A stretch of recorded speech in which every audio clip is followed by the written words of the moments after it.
kit in a 2023 Honda RIDGELINE.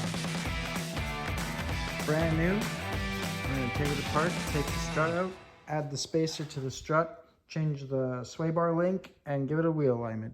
So we had to pull the ball joint, the tie rod, and the strut bolt, the brackets for the brake line and brake or wheel speed sensors, sorry.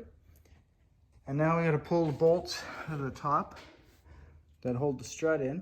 And Honda was smart enough with their engineering to put access panels so I didn't have to rip this whole plastic top off where the wiper cowl is.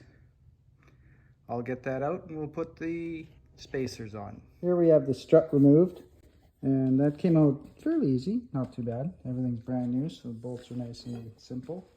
Here's our lift kit or leveling kit, and it's by the Trucks brand, whatever that is. Pretty good instructions: disconnect battery, take out strut, put kit in. That's what they say. Alrighty then. This is the site, and here's the parts. They're made with a piece of pipe and some plasma cut brackets welded together, and the bolts welded on, and it has a nice smell of trim clad. So we'll put these on and reassemble it with the new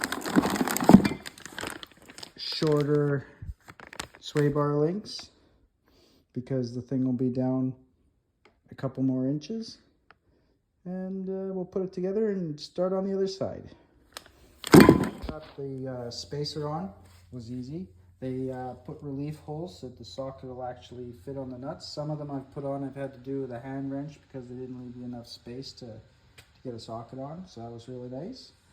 And I've got it keyed to the front, and it looks like it's about 1.25 inch spacer, but it'll actually give you a 3-inch lift because of the geometry of the suspension, with the strut being about 10 inches back from the wheel hub. It'll lift it 3 inches. I've got the strut wrestled back in place. That wasn't too bad, actually, considering that once you put these spacers on, it's usually quite a bit harder to get the strut back in place. There's less room for it to install. So whenever I put these bolts back in, I always give them a good spray of Worth film or something like that to prevent them from rusting into place. And then that way, when you got to take it apart later to change the strut, you're not fighting with a rusty bolt. All right, we've got the lift kit installed, and it's definitely got 3 inches more in the front. 100% it does. So that 1.25 inch spacer gave it a 3-inch lift. Or I guess it's a leveling kit, because now it's pretty even to the gap in the back. And I would say this customer's got exactly what he wanted.